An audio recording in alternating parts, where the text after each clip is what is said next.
जय गुरुदेव सभी को। कैसे हैं आप सब? आशा करता हूँ कि आपकी योगा प्रैक्टिस काफ़ी अच्छे से चल रही होगी।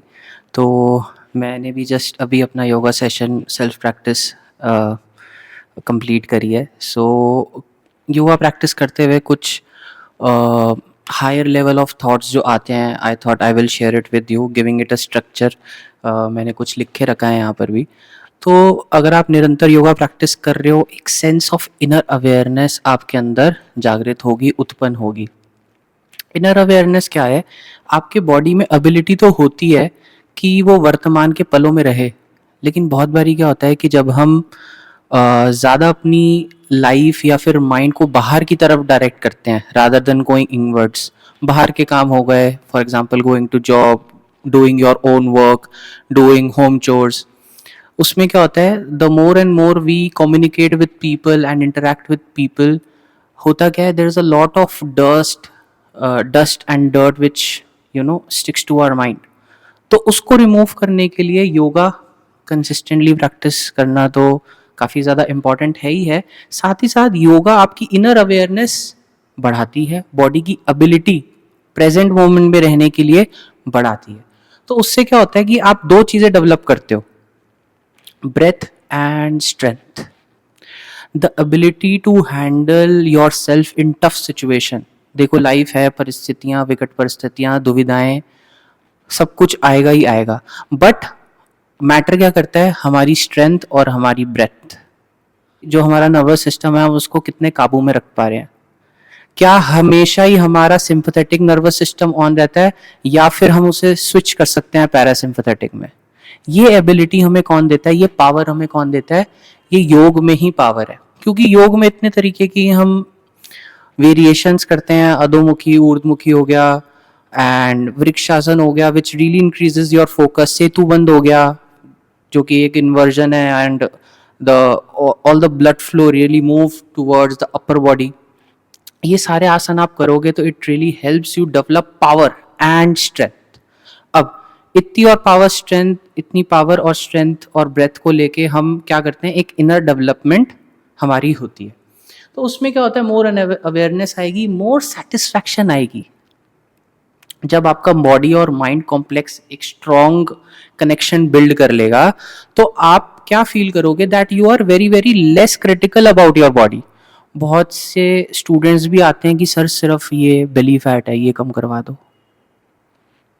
आई एम अमेज्ड कि बेली फैट के बारे में आप सोच भी कैसे सकते हो? अगर आप अपनी बॉडी को लेके अवेयर हो, पॉजिटिव हो, ठीक है, बेली फैट होगा, कम होगा ही होगा। ऐसा कोई वे ही नहीं है कि बेली फैट ना कम हो, बेली फैट कम होके रहेगा अगर आप योगा कंसिस्टेंटली प्रैक्टिस कर रहे हो, निरंतर हो, और एवरी डे आप अपनी बॉडी में कुछ ना कुछ थोड़ी थोड़ी थोड़ी इंप्रूवमेंट आप देखोगे। If you only think about getting in shape and removing that belly fat, that means you are not being body positive। आपको थोड़ा इनिशियली बॉडी पॉजिटिव होना पड़ेगा कि बेली फैट है, इट्स ऑल राइट, मैंने इतना टाइम खाने पे लगाया है, तो थोड़ा टाइम अब योग को दे के भी देखो। ठीक है, योग के लिए बहुत निरंतरता चाहिए, लेकिन हम ज्यादातर निरंतरता किस चीज में दिखाते हैं? योग ना करने में। तो योग को करना अनिवार्य है ही, इट्स नॉन नेगोशिएबल। उससे हमारा क्या होगा, ज्यादा अवेयरनेस आएगी, तो ज्यादा अवेयरनेस आएगी बॉडी की, तो हम सेल्फ सेटिस्फाइड रहेंगे कि कोई नहीं, बेली फैट है, कम हो जाएगा वो भी, but I should focus on more on how I am feeling after the yoga session.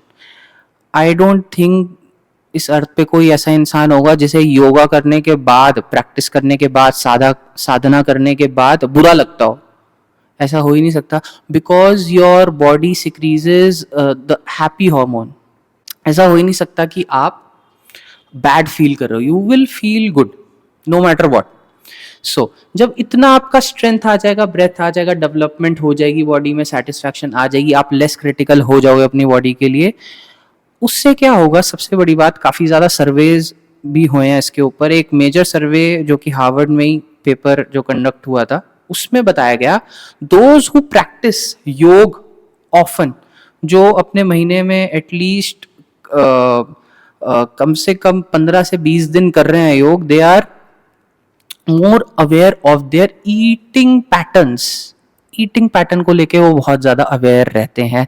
यानी कि जो भी ईटिंग डिसऑर्डर होते हैं, देखो हर एक व्यक्ति में कुछ ना कुछ ईटिंग को लेके ज़्यादातर पाया गया कि होता ही होता है, लेकिन कईयों में माइल्ड होता है, कईयों में कम होता है, कईयों में ज़्यादा होता है। जिनको ईटिंग डिसऑर्डर्स ज़्यादा होते हैं वो ऑब्वियसली अनहेल्दी बॉडी उनकी होती है। जिनको माइल्ड रहता है, जो कंट्रोल कर लेते हैं, अवेयर रहते हैं, उनमें आपको देखने को मिलेगा कि कम स्ट्रेस लेवल्स मिलेंगे, उनका नर्वस सिस्टम ही ज़्यादा रेगुलेटेड होता है and they know how their body is functioning. So some days cheat day is okay, but yoga करने से ईटिंग डिसऑर्डर कैसे कम होंगे? First of all you will become a mindful eater. अपने environment को आपको पता होगा कि आपके एनवायरनमेंट में क्या चल रहा है। For example, if you are having dinner with your friends and family, it is possible that you may eat more. It is possible. But if you practice yoga regularly, you would be aware that you are eating more. So, if you are aware, then you will slowly develop a resistance. एक resistance आपके अंदर खुद से पैदा होगी कि हाँ, if I am going out eating with people, I have a habit to usually eat more. Therefore सिर्फ इतनी ही रियलाइजेशन आपके लिए काफी रहेगी। जैसे ये रियलाइजेशन आ जाएगी आप में, you will automatically start to eat a little less. That is called mindful eating. ये माइंडफुल ईटिंग सिर्फ ये खाने में नहीं, ये माइंडफुलनेस सिर्फ खाने में नहीं आती है। अगर आप योगा कर रहे हो, अगर आप योग कर रहे हो, तो ये अदर एरियाज ऑफ लाइफ में भी एंटर करेगी ही करेगी। ऐसा हो ही नहीं सकता कि एक पॉजिटिव हैबिट दूसरी पॉजिटिव हैबिट को जन्म ना दे। If you practice regularly, then mindful eating will happen. If mindful eating happens, then it reflects in your positive attitude.